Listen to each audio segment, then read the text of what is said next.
దేశ ఆర్థిక పారిశ్రామిక రంగానికి ఊతమిస్తున్నది సింగరేణి సంస్థ. సింగరేణి వ్యాప్తంగా మేడే ఉత్సవాలు ఘనంగా నిర్వహించారు కార్మికులు. ఎర్రజెండా ఆ,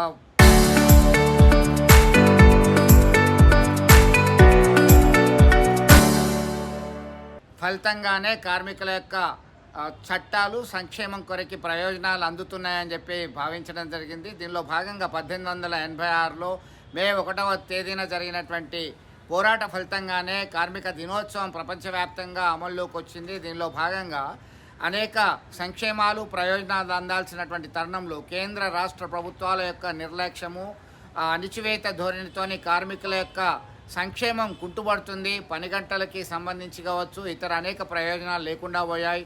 నీళ్లు నిధులు నియామకాలు అనేటువంటి పేరు మీద ట్యాగ్ లైన్తో తెలంగాణ రాష్ట్రం సాధించుకున్నాం. అయినప్పటికీ మూతపడిపోతున్నాయి. ఒకవైపు సింగరేణి వ్యాప్తంగా 48,000 కోట్ల రూపాయలు బకాయిలు రావాల్సినటువంటి సందర్భంగా రాలేకపోయాయి. అలాగే మెడికల్ బోర్డు ఏర్పాటు చేయలేదు, కొత్త సింగరేణి బావులు రావట్లేదు, నూతన రిక్రూట్మెంట్ లేదు అనేటువంటి ఆందోళనతో వారు కామెంట్ చేయడం జరిగింది. అవసరమైతే సుదీర్ఘంగా సమ్మెకు సైతం సిద్ధమనే హెచ్చరికలు జారీ చేస్తున్నారు కార్మిక సంఘ నేతలు. మొత్తం మీద సింగరేణి వ్యాప్తంగా కార్మిక దినోత్సవాలు ఘనంగా జరుగుతున్నాయి. గవర్నమెంట్ చేస్తున్నది.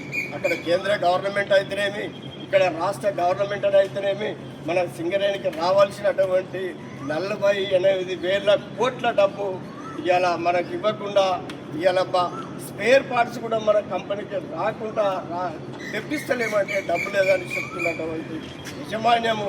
దీని మీద మనం అందరము తిరగబాడి కొట్లాడి కొత్త మైండ్స్ రావాలి, మెడికల్ బోర్డు రావాలి, మారు పేర్లది రకరకాలుగా మనల్ని ఇబ్బంది పెడుతుందంట. అటువంటివి కూడా ఇవన్నీ మనం సాధించుకోవాలనుకుంటే మరి రాబోయే రోజులలో అంటే ఎంతో చాలా దూరం కాదు, ఈ మే నెలన లేకపోతే జూన్ నెలన అన్ని సంఘాలు కలిసికట్టుగా వచ్చి స్ట్రైక్ నోటీస్ ఇచ్చి అవసరమైతే నిరవధిక సమ్మెలు కూడా చేసి మన కంపెనీ కాపాడుకోవాలి, మన హక్కులను కాపాడుకోవాలని ఈ మేడే సందర్భంగా మనం అందరం కూడా పిలుపునిస్తూ ఎవరికి మనము స్వచ్ఛంగా మనం బాయిల మీద కూడా రావద్దని తెలియపరుస్తూ కార్మిక హక్కులను సాధించుకున్నామని తెలియపరుస్తూ